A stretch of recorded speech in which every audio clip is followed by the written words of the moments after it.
Welcome to It Takes Two!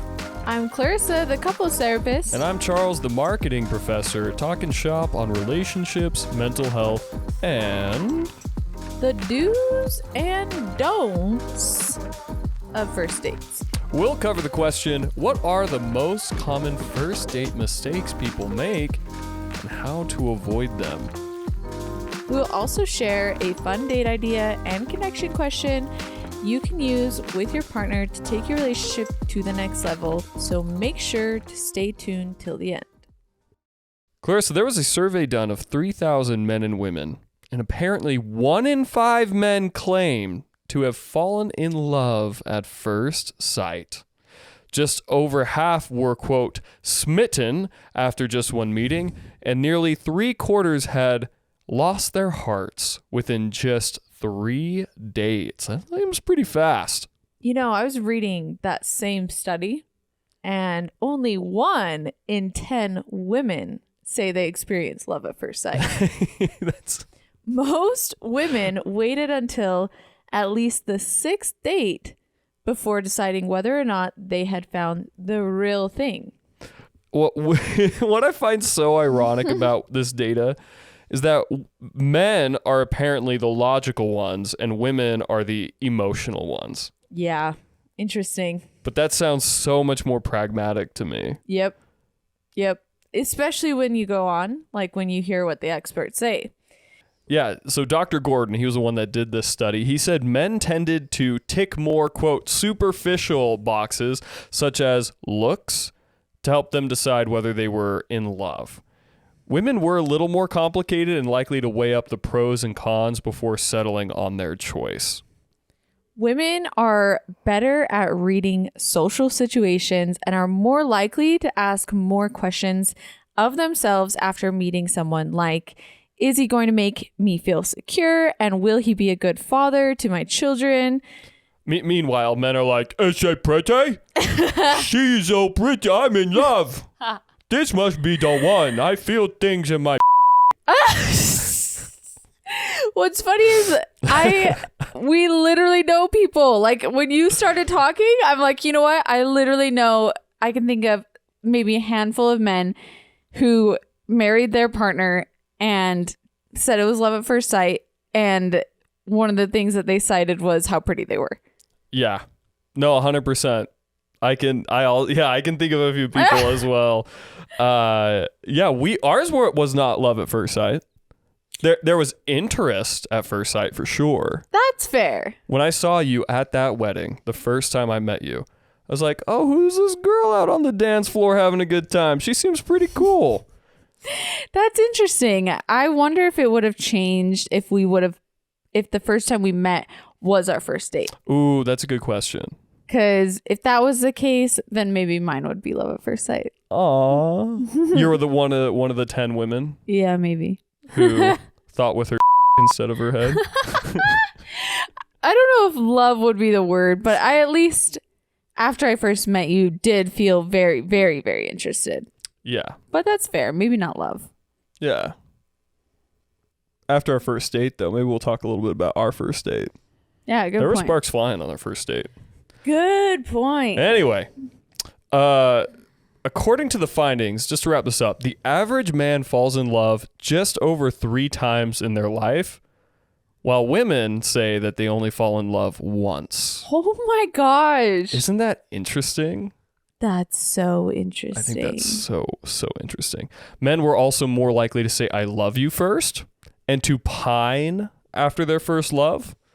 Both sexes did agree on one thing, though. They declared that their first love was the one that took the longest to get over. And 1 in 4 said they felt they would never fully recover from that heartbreak. Oh, that's sad. That's so sad. Oh. I don't know if I read that far in the study, so that makes me sad. That is sad. Real time. Yeah. Jeez. Well, on that note, let's listen to our disclaimer. This podcast only provides information. It's not a viable replacement for a therapy session. If you need help or have an emergency, contact your local mental health authority. Our hosts are experts on mental health. Many of our guests are too. This podcast does not provide expert advice. It's just entertainment, baby. Things, dates, and places have changed. This podcast should never replace real therapy. All right, dating do's and don'ts. So to set the stage for our topic, let's start with Dr. Wendy Patrick's article on first impressions on first dates. Check this out. So according to a 2020 study done by Lauren Kerr, some first dates are very easy to read after only 3 minutes. Now, we've all heard that you have about 30 seconds to make a good first impression, but apparently it can take as little as 3 minutes for your date to be able to accurately read your personality and whether that will be a good fit or not. Wow. Do you think, I mean, does that ring true to you that you can read someone's personality pretty quickly? I mean, you're a therapist. It's literally your job to have like this first date 3-minute thing in a session with clients. Do you feel like you can discern someone's personality in about 3 minutes? Yeah. Yeah? Yep. When I think about how many people I meet, because, yeah, like I court clients in a way, right? Like you have a first meeting and then you have more than like you schedule some after that and you have to like each other to like keep doing therapy. But when I think about like how many new clients I've met, I can get a really quick vibe on them within probably 3 minutes. And as a therapist, you're trained to mirror. Mm-hmm. And so it's interesting because, yeah, like I sometimes have experienced this feeling where I go in with like a ton of energy because like I'm kind of high energy in social settings because I'm extroverted. And so I'll go in and just like, bam, you know, but then they're like really mellow. And so I'll just instantly adjust. But yeah, that only takes me 30 seconds even to like notice like, oh, I'm like up here energy wise and I need to come down a little to not like throw off the mood, you know? Yeah, no, totally. And I think the first thing I thought of is, can you tell if somebody is extroverted or introverted in the first 3 minutes? With probably like 95% accuracy, probably. I can. Right? So Yeah, that's a I big think I could. personality trait. Yeah. Other personality traits, are you humorous or are you more reserved and serious? Like you could probably figure that out in the first 3 minutes. Totally. Yeah. So I at first when I heard that, there was some sticker shock. There was like some, whoa, 3 minutes? Like that's not a lot of time at all to figure out somebody's entire personality. And I don't necessarily think that's what it's saying. But to be able to have a pretty good read on somebody's vibe, as you put it, that's actually not that unreasonable. Fascinatingly enough, kind of contrary to our first stat fact, was apparently men were better at judging personality than women were, according to the study, which again, I found very interesting considering I would presume that women would be better evaluators of personality quicker. Huh. Yeah. I wonder if it has to do like maybe women are like more in their heads or like what's the correlation between those two studies? And it's maybe like women could potentially be in their heads, like insecure or like not confident. And then yeah, like so whereas men are more And that would likely to be evaluating. But the women did say like, oh, is this person going to make me feel secure? Is this person going to be a good fit for my children? It's a weird, and that's what's wonderful and beautiful about study and research is that none of it is just like universal. Fair. You know, like these two things can conflict and create some dissonance, and we can just be like, yeah, Interesting. weird. Yeah.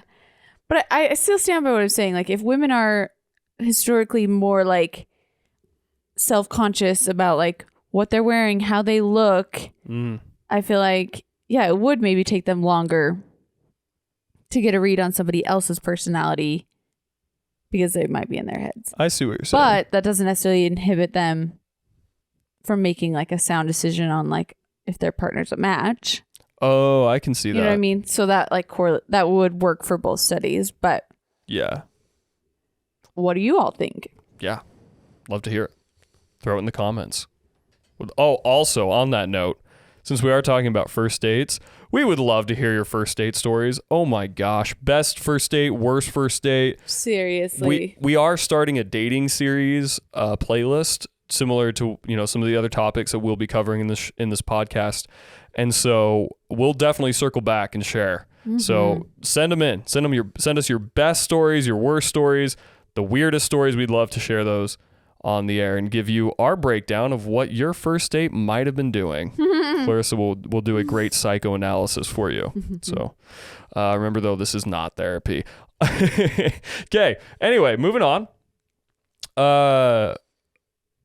One of the most important things singles are looking for, and this is based on the research done by Lauren Kerr, is that they are looking for a chance to authentically connect.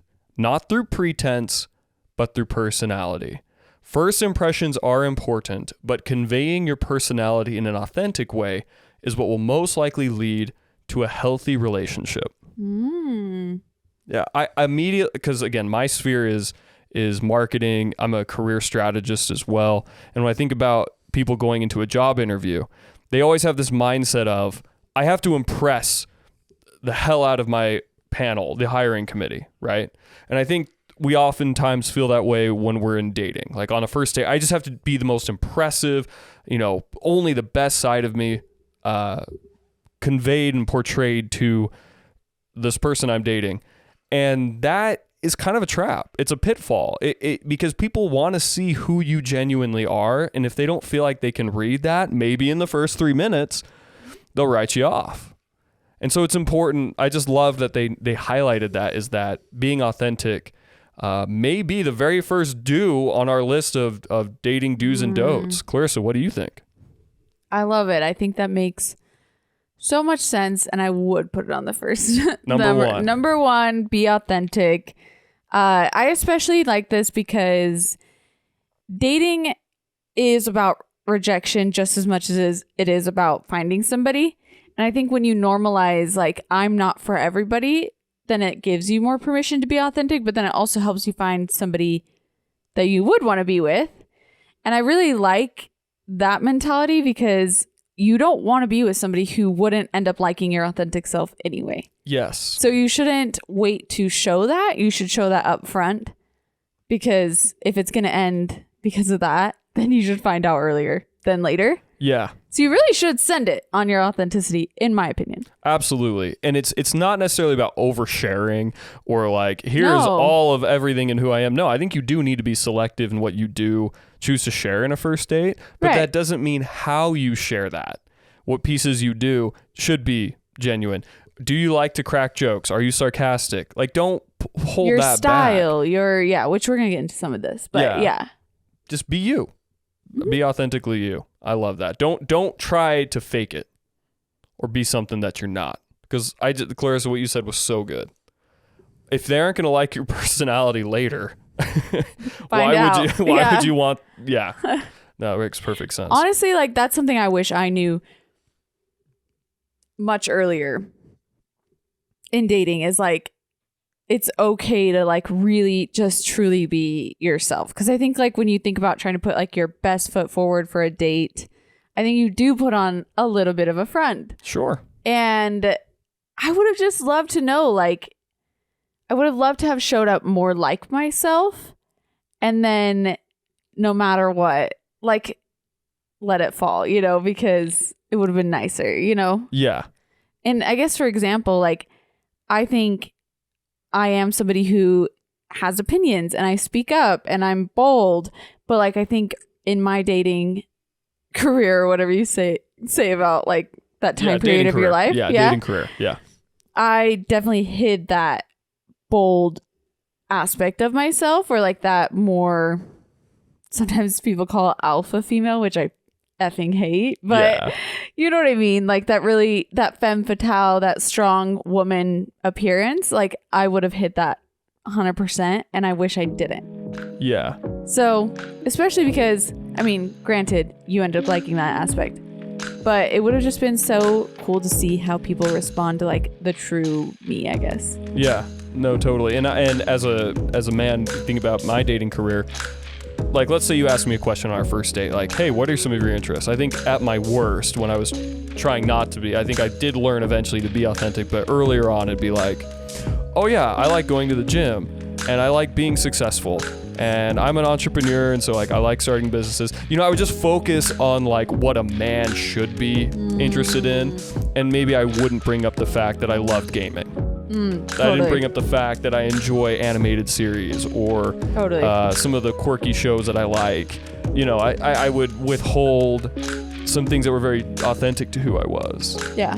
And or like I loved music. I loved creating music, especially in my early 20s. I wrote tons of songs, and like, but I didn't I didn't want to be authentic in sharing that piece because for fear they might ask me to sing them a song, or you know that you know I'm a business person, not an artist who won't make enough money to provide for them. Yeah. And that just didn't serve me at all. And like later I figured it out, but yeah. Anyway. Okay, next up, Clarissa, what's our number 2? Number 2 is to ask open-ended questions and to genuinely listen. A study published in the Journal of Social and Personal Relationships found that people are more likely to be attracted to dates who ask them open-ended questions. Oh. I don't feel like this is that much of a surprise because I think a lot of people can relate to the feeling of if one person dominates the conversation and just talks about themselves, it's not an enjoyable conversation. And I think this is one notable thing that I have from any time that I went on a first date and it went poorly. This was almost always part of the reason. Oh, is It's that just- the date would just talk about themselves? Just talk about themselves. And that's like all they cared about was talking about themselves. And I don't know if it's like, I bet some people it's like a nervousness thing and they don't know like how to ask questions, or like they're nervous. So they just talk about themselves.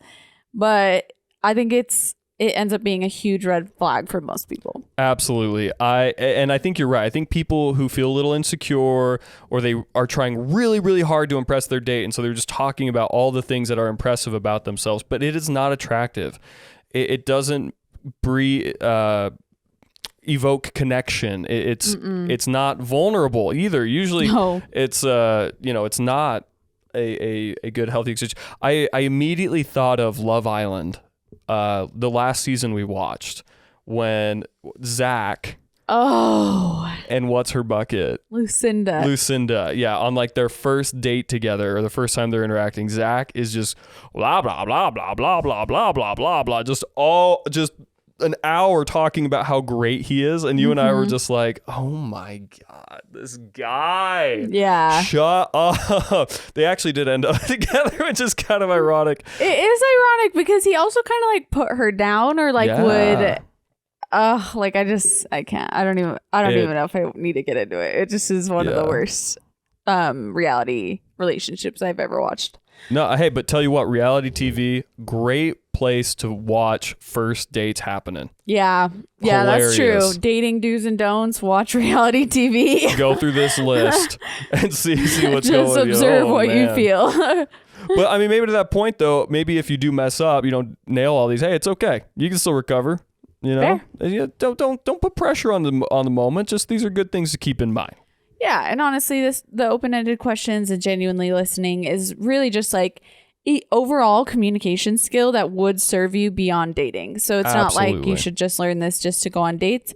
This would help you in your careers. This would help you in your marriages. This would help you all over the place. Yeah, and genuinely listening is not thinking about what you're going to say next. Mm-hmm. Because you can tell when somebody's doing that. If their gears are turning and spinning while you're talking at them, you're like, oh, they aren't listening. They're just thinking about what they're going to say next. So no, genuinely listening doesn't mean you're not talking. It means you're really taking in what they're saying. You're internalizing it, you're processing it. Yeah. And parroting is an excellent technique to demonstrate that you are genuinely listening, where you recap what they just said in a 1 or 2 sentence. Oh, so what you're saying is blah, blah, blah? Yeah. How else did that make you feel? And again, that open-ended is, if yes or no questions, just make things awkward. Mm-hmm. So you gotta practice open end. And you know what? Again, you just go online. Yeah, you look up what are some great open-ended questions. You could even use AI to help you craft some questions for a date. Just some tips to throw out there. This actually leads really well into number 3. I'll introduce it. It is to not talk negatively about yourself. So when you are sharing and you're reciprocating, you've listened, you've asked open-ended questions, they ask about you, do not talk negatively about yourself. Clarissa, why? It's almost like you're showing the person what they should feel about yourself. Mm-hmm. About you, I mean.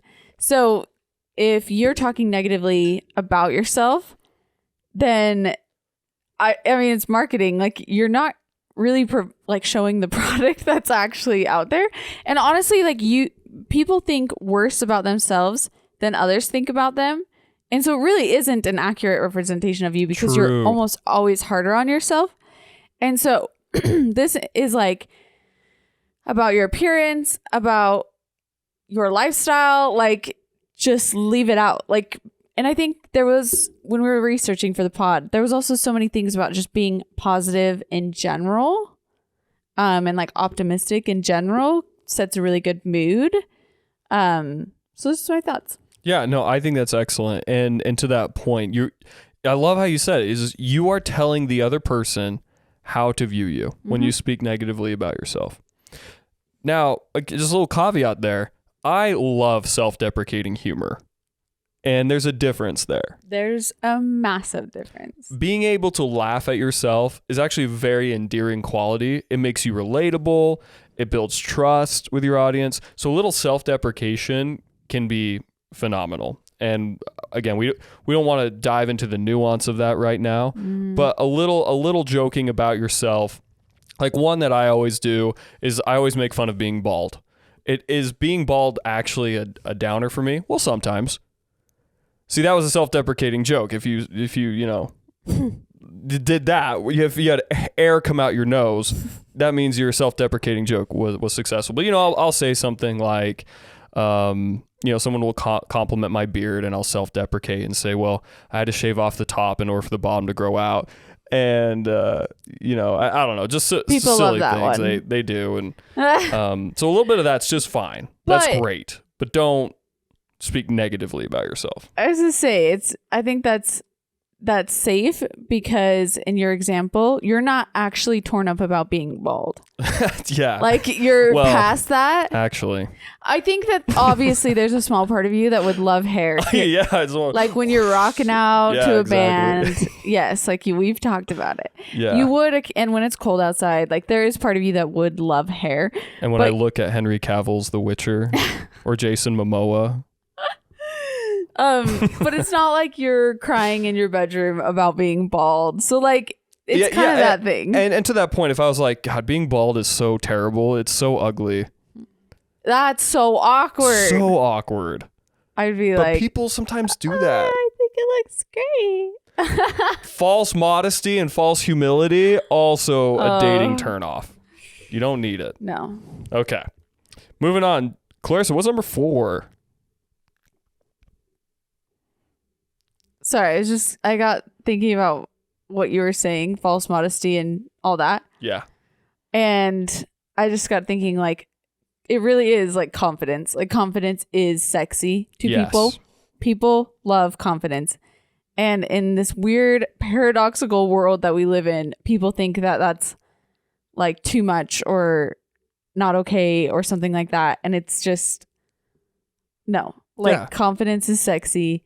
Put yourself out there. Even if you don't believe it, I think on a first date, you have every room to be like, fake it till you make it kind of thing. I agree. Okay.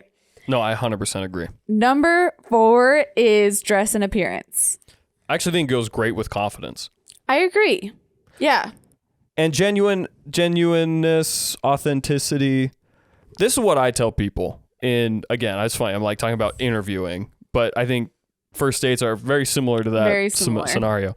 It is demonstrate you put in effort and match what your audience will be wearing. That's actually really accurate. Yeah. Because, like, you got to dress for what the activity is. Yep. And the setting, and which is like your audience, you could say.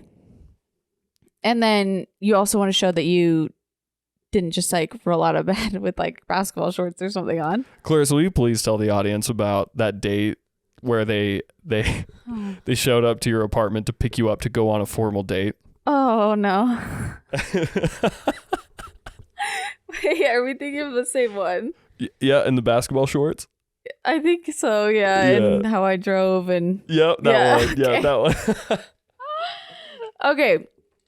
So I'm gonna tell a story of a date, and if this person happens to watch the podcast and you know this is yourself, which I really doubt that you do, then I apologize, but I will keep it confidential. This is a dating story. I was in college and I actually lived right next door to this person. Maybe I shouldn't have said that. Doesn't matter. I lived in the same apartment building as this person. And we had actually like watched a movie a week prior together. I'm going to tell the whole story because the context is Okay, yeah. really funny. And while watching the movie, I did like rest my head on this person's shoulder. Ooh. And I gave some eyes, like a little bit of like, The kiss me eyes. no. Oh, no? I didn't necessarily need a kiss or want to kiss. It was more of a, hey, I'm interested and I like sitting by you and I find this cozy. You know, like that's more of the eyes I was giving. Gotcha. Okay. And because I didn't walk away being like, oh, dang it, he didn't give me a kiss. Like I truly was not in it for the kiss, but I was showing eyes of like, I'm interested in you. Like this is nice, you know? Yeah. More than nice. Sorry, that's like sometimes weird in dating. So we live in Utah. So, and we were all Mormon at the time. So this person comes to my apartment later on, like maybe a week later or whatever, and tells me that they felt like all I wanted was for like a makeout. And that I made them feel very uncomfortable. You weren't kidding when you were saying you tell the whole story. Yes. Because it's really funny. That I made them feel really uncomfortable because they felt like all I wanted was to make out with them. I didn't really want to get to know them, which is really, really wild because like we had been talking, like getting to know each other because we live in the same apartment complex and we would go to the same church events and we were like getting to know each other for a bit, like a few weeks. Yeah, and you were being shamed for giving him eyes. And resting my head on his shoulder. Way too forward. Way too forward. That's and aggressive. sitting right next to him, probably. And so then I am like, whoa, I'm so sorry you felt that way. Like, that makes sense that made you uncomfortable. Like, whoa. I was very validating. I remember just being like, hey, sorry, like, I'll take a few steps back. Like, no stress. Did it make sense though? Anyway, sorry, keep going. No, Irrelevant. it didn't. But like, those aren't my feelings. So whatever. Right. Okay, yeah. You were being a good person. Yeah. So I was like, oh, I'll take some steps back, man. Like, no worries. Thanks for letting me know. That's kind of how the energy was. Later, it was like fall break or something. And all of a sudden I'm getting like all these messages like, when can you go out from this person? When can you go on a date? Like, we need to go on a date. Let's go on a date. I still need to take you on a first date. And so I start to like put the pieces together of like, oh, like maybe he was uncomfortable because we hadn't gone on a date before we watched this movie. So maybe we should go on a date and like see how it turns out. Yeah. So I'm pretty sure it was set for the day of. Okay. Like we talked via text and he was like, I'm available today. Are you available? So then I'm like, yeah, after work. He comes over to my apartment and he's like, all right, I'm ready for the date. And he's wearing a t-shirt and basketball shorts. And it's fall. Yeah. So like, think about all the fall attire that you could wear. Like, come on, man. Yeah. And it's not like it's that warm outside. So why are you wearing basketball shorts and a t-shirt? Yeah. So I'm like, oh, okay. Like, what did you have in mind? I don't know. What do you want to do? Don't do that. Don't do that. I was like, I don't know. Well, I haven't eaten, so like maybe we could go get something to eat. Okay, where do you want to go? And we kind of like got to this point where it was like, oh, well, he wanted like ice cream. I wanted food because I was hungry. And so we settled on this place that had like burgers and ice cream and, you know, like kind of like a burger joint with dessert for ice cream for dessert, whatever. Then he's like, well, another problem is I don't have a car. So would you be willing to drive? Okay. I'm a progressive woman. That's fine. Probably should have told me that going into it. Hey, you want to go for a date? Would you be willing to drive? That would have been nice to know. Yeah. Especially because I didn't have gas in my car. And I had to work in like a few cities away. So like I had to get gas. So I'm like, sure, that's fine. I need to go get gas ahead of time. So I go get gas. I pay for my gas. He didn't offer to pay for the gas. Nope. Not even chip in a little buck or two. Okay. Nope. Okay. That's okay. I'm like, maybe he's going to pay for dinner. That's fine. And honestly, it's fine if I need to pay, but like the notice, right? Articulate it. Yeah. Yeah. The communication. So we go to this burger place. He gets ice cream and I get food because I'm hungry.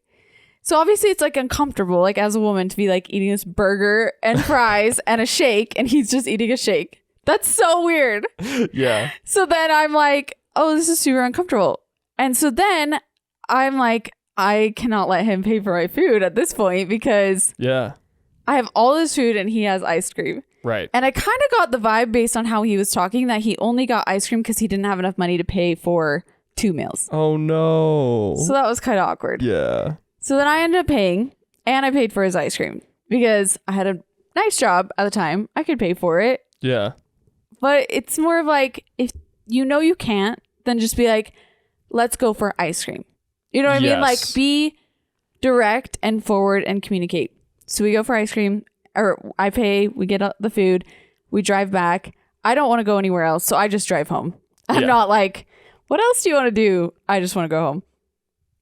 But because we live in the same apartment complex, it's not like I can drop him off at his house and then go home. He comes to my apartment with me. Okay. And we sit down on the couch and he tries to like initiate a lot of physical contact. And he like grabs my bun of my hair, which if you're a woman and you know if your hair is in a bun, somebody grabbing it and like shaking it is like nails on a chalkboard. Oh, yeah. And or like when they poke their finger into the bun. No. Yeah, I hate that. Hate that. Hate that. All right. And and so I'm realizing this is getting long, but it's really going to wrap up here. He basically says, he's like, I really want to kiss you right now.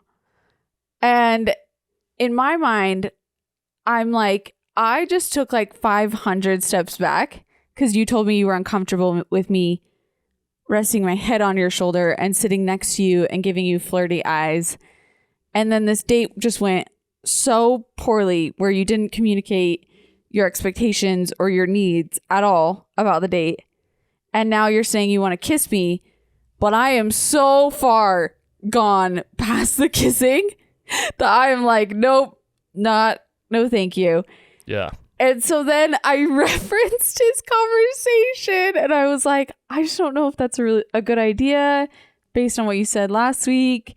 Like, you want to take it slow? Like, let's not tonight. Yeah. And he was so bummed and weird about it and was just like, but I think it would be, I really do. Like, I really want to kiss you. And just like did all that. Yeah. Anyway, this was on the dress and appearance. So to circle back, don't wear basketball shorts and a t-shirt. Moral of the story. Don't show up in basketball shorts and a t-shirt. Unless that fits the setting, right? And then also communicate like what you need, what you know, all that. Well, again, it's communicating effort. Yep. He did not communicate any effort in anything that he had done. No. Clothing? No. Asked me the same day. Same day. Doesn't have any ideas. Isn't willing to do what you suggested. Isn't willing to pay for anything, which is fine, but that was never communicated. And then when you get back, the only thing that you put effort into is physical kissing and making out and stuff. Not a good combo. Which is the thing that you said that you didn't want the week prior. Like, There's a lot of don'ts in that story. yeah. But again, as you said, to wrap up this point, just put in a little effort, okay? Yeah. And be authentic with your style. That was probably my worst first date. So thanks for bearing that with me. Yeah. That was like 10 minutes. It's all good. We got a couple more here, but before we get there, let's take a quick break. All right, welcome back. Moving on to number 5. Body language, eye contact, smiling. University of Rochester indicates that smiling increases perceived attractiveness on first dates by up to 10%. That's wild. How about that? So if you just ask open-ended questions and smile, you're already going to be perceived as attractive. That is so wild. What a nice dating hack there. Okay, but as a business presenter, professor, and I do presenting coaching, body language is up to 93% of the communication or the message that is received. 93% of that is nonverbals and tone. Okay, so what you say is only 7%. So how you say it and your body language makes up 93% of the message that you convey. Wow. And so just some quick body language pro tips here. Keep your hands away from each other, okay? Don't fold your arms. Don't cross your hands in front of you. All of these create barriers between you and your audience, and they communicate that you don't trust them or they can't trust you, okay? So hard stop. Put your hands on the table. If you need a grip onto something because you're feeling a little nervous, that's fine. Just put them on the table and hold on to the table. Or if they're down on your left and right leg, that's great. Speaking of legs, feet never lie. Here's another pro tip. Your feet are the furthest from your brain. They are the hardest to control. And feet will point to what your attention and what you're interested in. So if you think about a group, you're standing with a group of friends, and you'll notice when you're all talking, your feet will naturally point to the person that you're most interested in hearing from. It happens all the time. This isn't just subjective woo-woo. This is bona fide, proven research, okay? So watch your feet and watch their feet. It's interesting.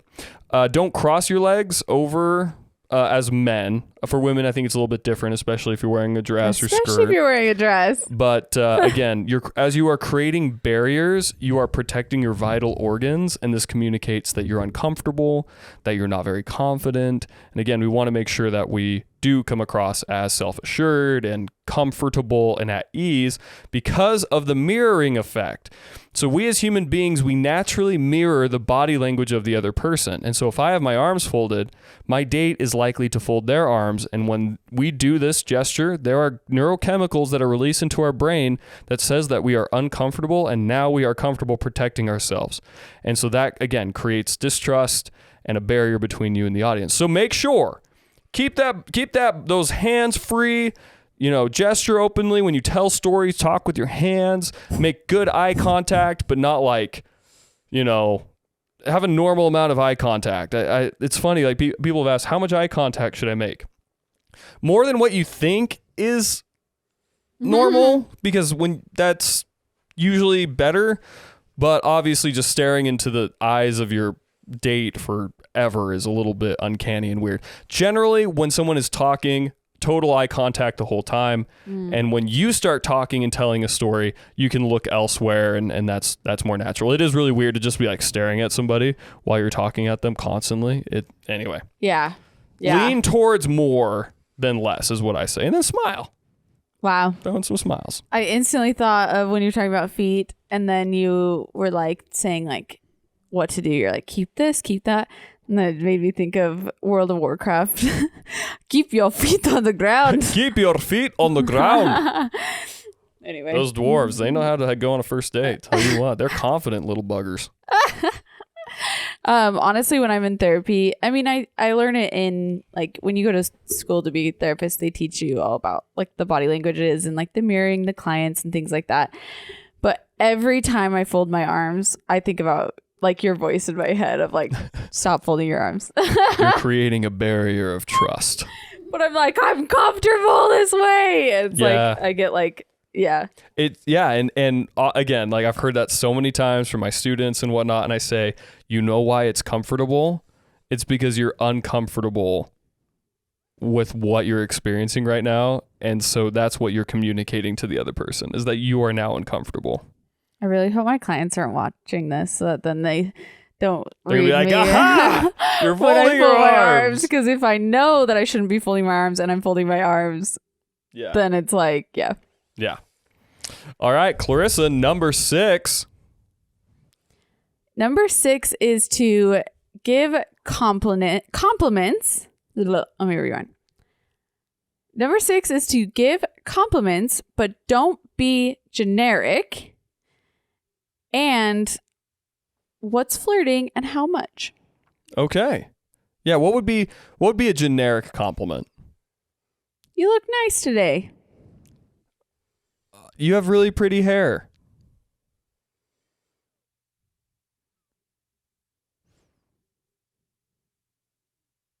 Sorry, I was just thinking about other generic ones. I couldn't think of one. Okay, so what does it mean to give a specific compliment? I like the idea of, well, obviously it needs to be genuine too. So like genuinely, when you're looking at this person, what do you notice? What do you like? And then complimenting those things like, you have really cool eyes. I love the color. Yes, that's a great example, because a generic compliment would be, you have very pretty eyes, but you said specifically your green eyes. Yeah. Right? Like, yeah. I love how green your eyes are. They just pop. Like, Yeah. that comes across as so much more genuine and sincere. Mm-hmm. Again, like complimenting an outfit. Wow, you look so nice. It is that dress. I love the color of your dress. It just pops in the lighting or something. Yeah. Or like, that dress fits you so well. Or like, yeah, I don't know. Yeah. Even just something like that, even though you could say that to almost anybody, if you notice that about somebody and you say that, I think that would come across very genuine. Yeah. The easiest way is, if you like something about them, don't just say, I like that. Explain what is why. It? Yeah. Yeah. Explain what about it that you like. That gives a specific compliment. And it also shows that you pay attention to what they likely put effort into. So you have a bunch of really cool earrings. And if I saw that, I'd be like, wow, those are some really unique earrings. Did that hurt when you did that? Did you get them all done at once? And now the compliment has turned into a conversation starter. Yeah, that's true. That's really true. Yeah. So just that can be a very natural. How many do you have? Or something like that. Like, oh, those really cool earrings. Like, how many do you have on each ear? Like, yeah. Yeah. Exactly. So specificity also provides opportunity for greater connection. Yeah. Let's go into flirting. If I were to compliment your earrings, is that considered flirting? I wouldn't. Not necessarily. But if I said, I like the way that dress fits you, that's getting pretty close to flirting. That is getting close to flirting. Yeah. So how do you delineate between that? And then we also mentioned that how much compliments and how much flirting should be done on a first date generally. The delineation is probably a lot more about the energy behind the compliments, right? I think, I love that dress. It fits you so well. Or I love the way that dress fits you, or something like that, is complimenting almost like an intimate thing about somebody. Sure. And like flirting is about romance and sensuality and things like that. And so anything in that category as well. And then flirting, it goes so much beyond compliments, right? Like, it's your eyes. It is your body language as well. It's small. It's a compliment with a touch. Yeah. You know, it can be just like a brush of your elbow or your knee with a compliment, or the tone of voice with which you deliver it, how much eye contact. Yeah. Like, a compliment can be delivered with blinking, but a flirt might just be a prolonged gaze. You know what I'm saying? Like, yeah. A slower pace of delivery in your vocal tone. Yes. Like, you can get pretty scientific with it, but which we want to do. We actually have on our list for topics is the art of flirting. Yes. So we do want to get to that point and talk about that. But if you want just like quick skills, it's compliments don't have to be flirting. You should still give compliments and they shouldn't be generic. And flirting is a genuine flare of sensuality, you could say. Yeah. Yeah. And I think a lot of people might say, oh, well, you don't want to come off too forward or be flirting too much on your first date. Totally disagree. I feel like flirting is a lot of give and take, right? So if I start like with like a subtle flirt and then you flirt back, you know, there can be like, you kind of just play off one another. That's true. It's a lot about reading the dynamic. It's a lot like dancing. It is. You know? Mm-hmm. Yeah. A back and forth. And then you can kind of, you know, figure out, oh, like they didn't respond well to this type of flirtation, but then later they flirted about something. And you're like, oh, that's something I could probably flirt back about. Again, like we're getting like super into the weeds on this, but it's just important to recognize that compliments and flirting, you don't want to go overboard with it, but you definitely want to do both. You want to read the room, but you also don't want to wait either. Yes. Also, this prompted a very important don't. Do not use compliments as a way to break the silence. Okay? Oh, interesting. So if you get to a lull in conversation and you just want to fill the void and you're just like, well, I'm just going to compliment something. No, don't do that. That comes across as insincere and like you're grasping for something. Instead, again, like maybe you did notice something and you want to compliment them on it but just use the conversation starter and say, hey, I noticed your earrings, which in and of itself is a compliment, right? Mm-hmm. Or like, hey, I noticed your boots. Are those Steve Madden's? Thanks for listening to this week's episode on Dating Do's and Don'ts Part 1. To complete the series, make sure to stay tuned to next week's episode 16, Dating Do's and Don'ts Part 2.